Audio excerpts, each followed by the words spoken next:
HOWDYs.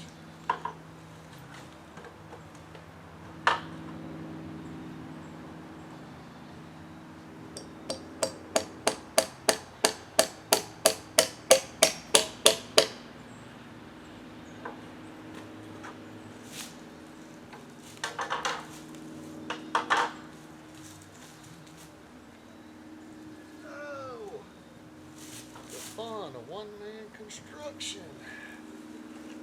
Woohoo! Gotta learn how to cheat.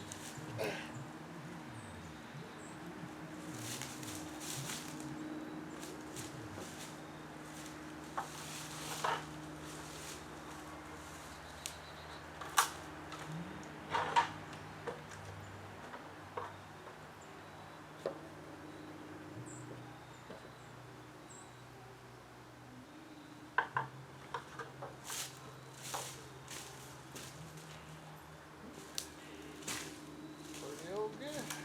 Now let's level it up, see if it'll stay there long enough to nail it in. Pretty. Oh, that's almost perfect. Almost perfect.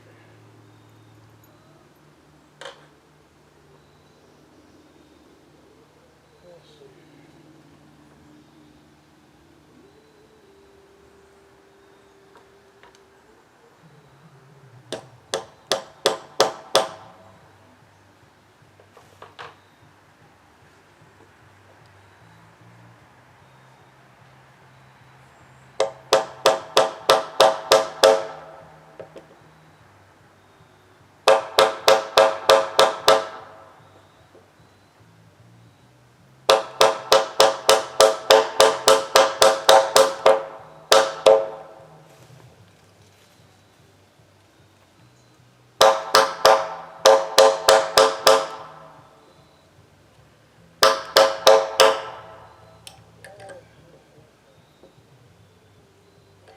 Drove a crooked nail to right now. Don't it figure?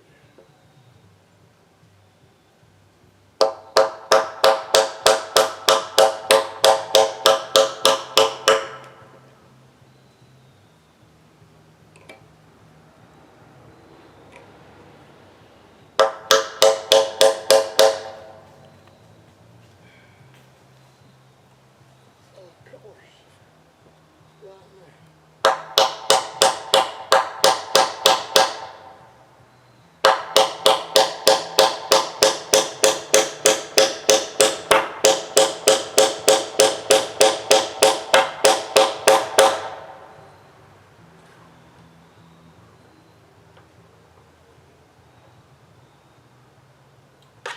Pretty, pretty, pretty.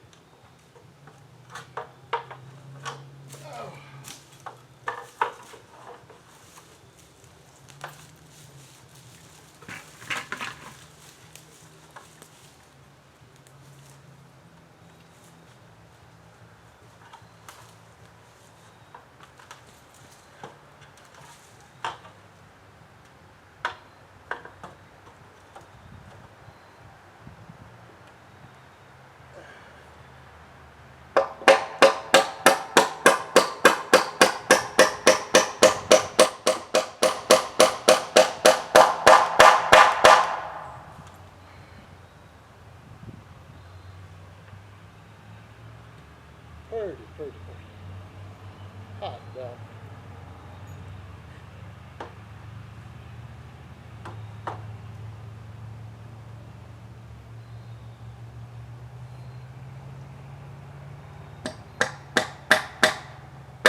off this little hangover.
Well, we could do nothing good left-handed. Never could.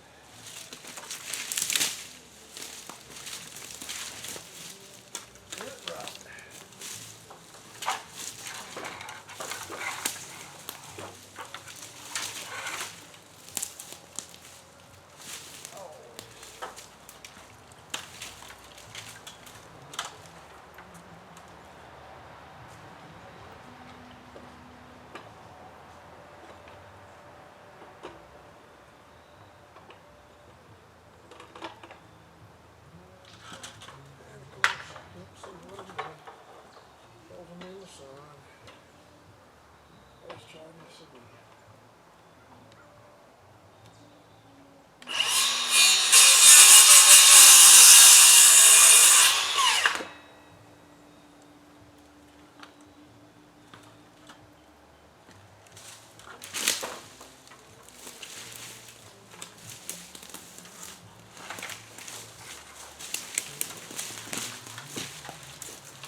Woo.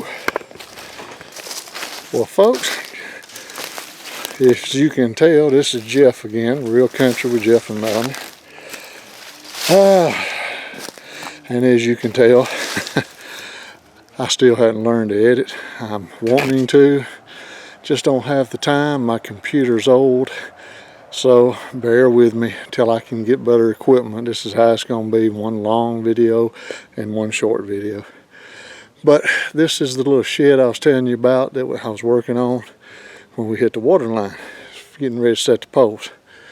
And there's not much to it, but just thought I'd show you right here as I'm basically finishing it up.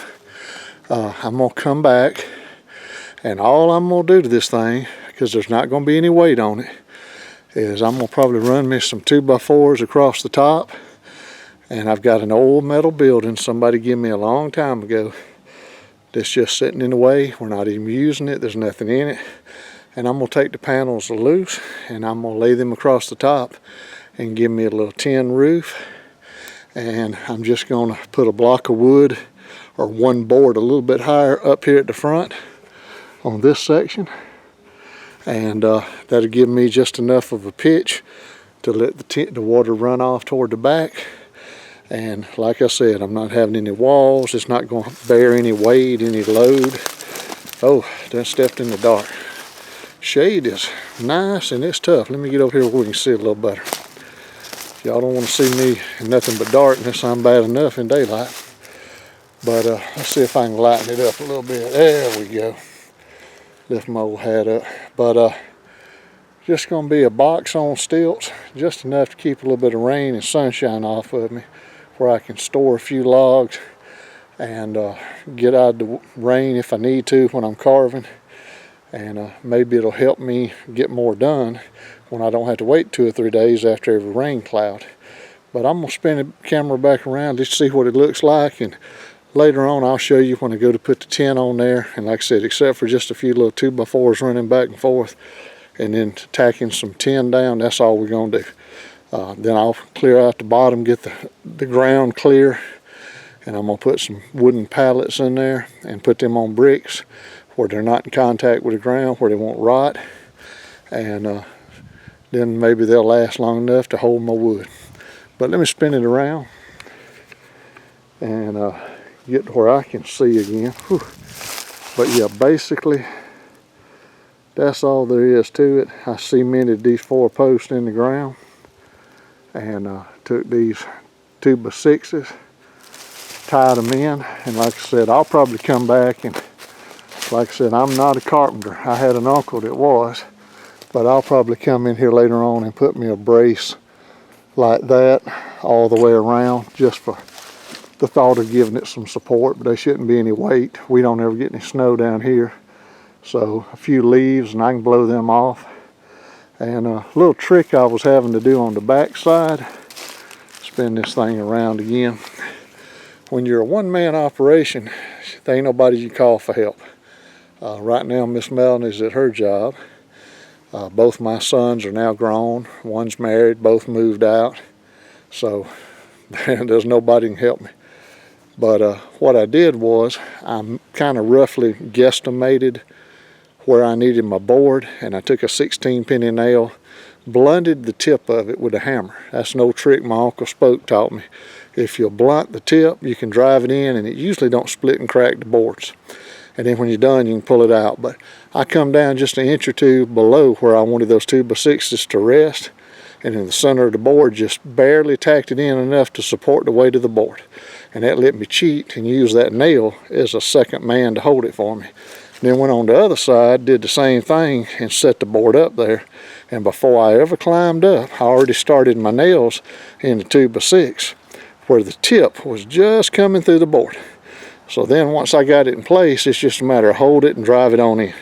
And once you get one, then you just go over and get the other. Then you come back and put the other 2 or 3 nails in there to hold it up.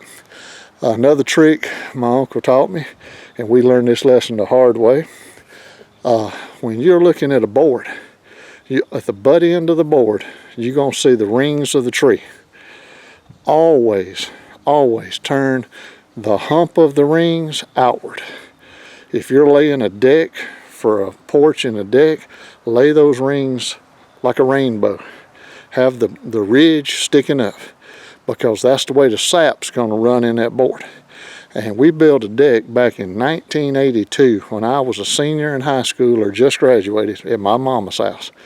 And my uncle was a carpenter, me and my daddy was a muscle. We did the work, he supervised because he had already got injured and retired.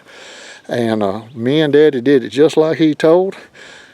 2019, that deck's still standing. We ain't replaced a board, but it's time now. We are, just from age, finally gonna have to either replace it or tear it down.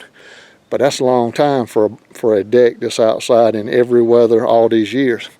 But me and daddy messed up, and somehow we put 1 2x6 for the flooring with that crown going downward. And from right that moment to this day, there's always been a sappy film on that board. We've sanded it, we've primed it. We should have took it out and replaced it, but we just left it. But we learned that lesson the hard way. So always turn it with the crown facing down to where you're going to nail. It'll make your boards last longer. But that's just some of the little cheat sheet stuff my uncle taught me, because he was a master carpenter. Bless his heart, he was an old country farmer that came up to the city and became a big-time carpenter. Didn't have much schooling. Barely could write his name and sign his paychecks. Barely could read a little bit. That's just the way folks was back in them days, back in the 40s, 30s and 40s. When you came up, quick as you could do a little bit, you went to work. And but you give that man a set of blueprints, and in his career, I can't tell you how many multi-million-dollar homes he built, and everything was perfect. Everything was, you know, there wasn't nothing out of plumb. Everything was level. This is back before the nail guns where you just shoot them till it holds. This was all hand driven. Everything had to be plumb and square. As a matter of fact, that deck, my mama told my uncle the dimensions he wanted on that deck. She wanted it, let's just say, 14 foot wide and 16 foot long. And my uncle pulled out, sat down, thought about it a second, pulled out his tape measure, and he turned to me and told me to write it down. Said, I want this many 2x6s, this many 2x4s, this many 1xs, and this many certain size of nails. And when we built that thing, there wasn't a handful of nails left over, and there probably wasn't not even one whole board left over. There was a few scrap pieces, but that's how good the man was. In his mind, if you gave him the dimensions, he knew exactly how many foot of board he needed for everything on that deck, and he had it right.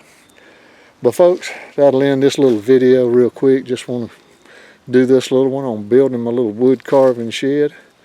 If you get a chance, check it out. Please hit the like and subscribe. Tell your friends. Good Lord's willing, the creek don't rise. We'll catch another video probably after Thanksgiving. We'll try to put some tin on top of it and make this thing into a proper wood shed. Y'all have a good evening. Come back to see us.